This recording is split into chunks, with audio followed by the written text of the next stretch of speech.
Shiva!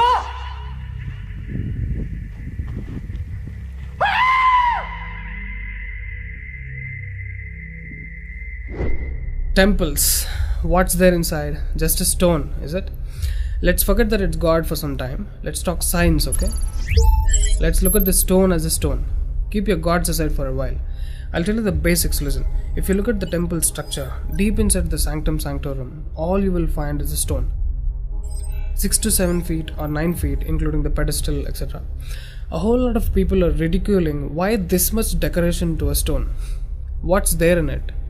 How can you worship this dumb stone as God? To all the idiots who are ridiculing idol worshipping, let's talk science, okay? What is it? It's a rock. What is rock? Rock is made up of metals and minerals. If you go to a valley and shout something, what does the rocks do? It will give you an echo.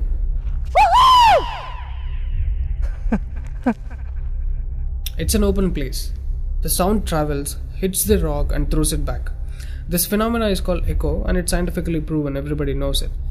Depending on how loud you send these sound waves, accordingly rocks will throw back an echo. Every rock, that's why you will hear 2-3 sounds at different intervals. Visually you cannot see what's happening, but you can hear it. This is in open space. Imagine if you're doing it in a closed place. What would be the amount of echo? Obviously much more than the open space. Let's get inside the temple. You will find a linga or a statue made of a rock. And it's placed in a closed wall structure with a Galigopuram on the top. That means a pyramid structure with a tip pointing to the sky. There will be no ventilation. Tight packed and covered with stone walls to a precision where even the light cannot enter. Now people send some sounds to the rock. Not just today, it's been practiced since thousands of years. They are sending some sounds to the rock continuously, right from the morning to afternoon to evening till night, every day. We all know that sound has a form. To all the lower IQ people, I'm going to show you a few experiments where particles form different patterns and forms due to various types of sounds. I saw a beautiful music video in this channel in which they show how water, fire, particles respond to the sound. It's an incredible experiment, you must watch it. It is a film to describe to you the effect of cymatic frequencies. Now, 72% of your body is water. 12% is earth, 6% is air, 4% is fire, and the remaining is space. Don't you think this sound has an impact on your system? Look at how drastically the water is responding to the sound. Similarly, fire. In fact, everything in the cosmos responds to the sounds. That's why yogis of the past have always said sound is the basis of existence. Every form is a certain reverberation of sound. If you master the sound, you can play with the 5 elements. That's how the sages of the past used to walk on water, disappear into the air, walk through the walls, etc. In Harry Potter movie, what you have seen is just a fiction story. But here, we have got yogis who did all that for real. Even though there are many mystics who can do these things, not just them, you and I can do it if we attain certain mastery over the sound. You need a perception beyond the senses to do that. For that, you need to do a different level of sadhana. You can't do that in a laboratory through some dumb experiment. All those who tried either ended up neurotic or died an utter failure. Wasted a lot of money in the research. So except dhyanam, technically there is no other way. Sorry to disappoint the people who are lazy to yoga. Okay, sound. I recommend you to watch more such experiments in YouTube to understand better what I'm trying to say here.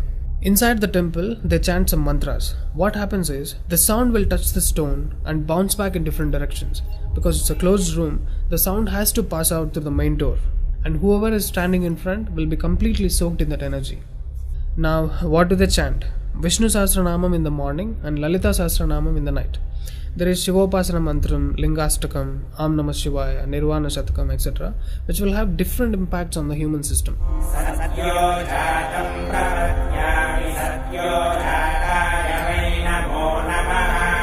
I really wanted to check what impact these sounds have on the human system. So I went to a neurosurgeon to really experiment and document the impact of these sounds on the human brain, the human system. I took my friend Rahul for the EEG test. It's called electroencephalography, where you can see the brain activity, the activity of the nervous system of a person on a computer. We played Lalita Sahasranamam to him.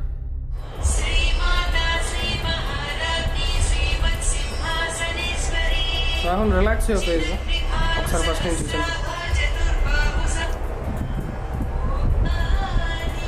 Right.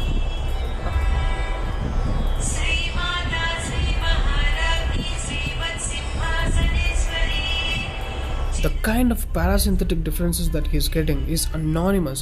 Oh my god, then I understood. These sounds are engineered in such a way that the rhythm of the chant will go inside your parasympathetic nervous system and will put you into deep sleep within 3 to 5 minutes. First thing is, the chant is some thousands of years old. How could these ancient sages know that these sounds impact the parasympathetic nervous system? This they do it in the night. And in the morning they chant Vishnu Sahasranamam, the 1000 names of Bhagavan Vishnu. And again, these sounds are engineered in such a way that it will wake you up to a peaceful and refreshing state of mind. I'm sure most of you are suffering with painful wake-ups, with such an irritated mind that you can't sleep and you don't enjoy waking up. If you listen to Vishnu Sahasranamam in the morning, it will clear all these clutches in the brain and you will be super fresh when you wake up. Even today you can go and check in Tirupati temple. They will chant Vishnu Sahasranamam in the morning and Lalita Sahasranamam in the night. This is a clear science evolved and being practiced in temples. Even now in most of the temples they're still doing it without knowing why they're doing. I went and asked one of the priests in my hometown. He said, no, they're doing it since so many years. Or they will say something like, it's good for your health, you will get money, pregnancy, etc. This is one more reason why temples are ending up in ruins here. There is no one to talk about the science behind it. Why sounds and why the rock? So they call this rock as God, and when you chant for God, their idea is to benefit the human beings living in the city. It's a free service. Will your doctors treat you for free? But these temples are doing it for free since ages. But now these temples are under attack. It's time to free them from government's control. Temples' properties are being looted. They think too much of gold is available there. You know what? The temple design is such. There will be a Dvajastambam, which is made of some metal, usually gold or copper. Brass is a good conductor of sound. Gold is an excellent conductor of electricity and it has higher receptivity of the energy. To all the idiots who are worried about so much gold being used in the temple construction, just smack them with this video. This is a clear science and most sophisticated engineering that even the modern science has no clue of.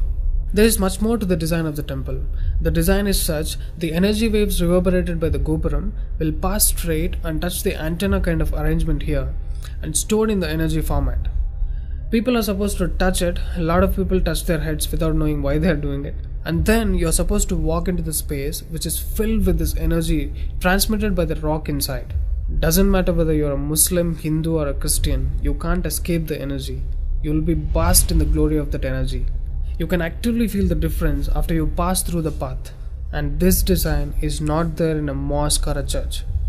Not just church and mosque, any sort of engineering on the planet cannot beat the engineering of a temple.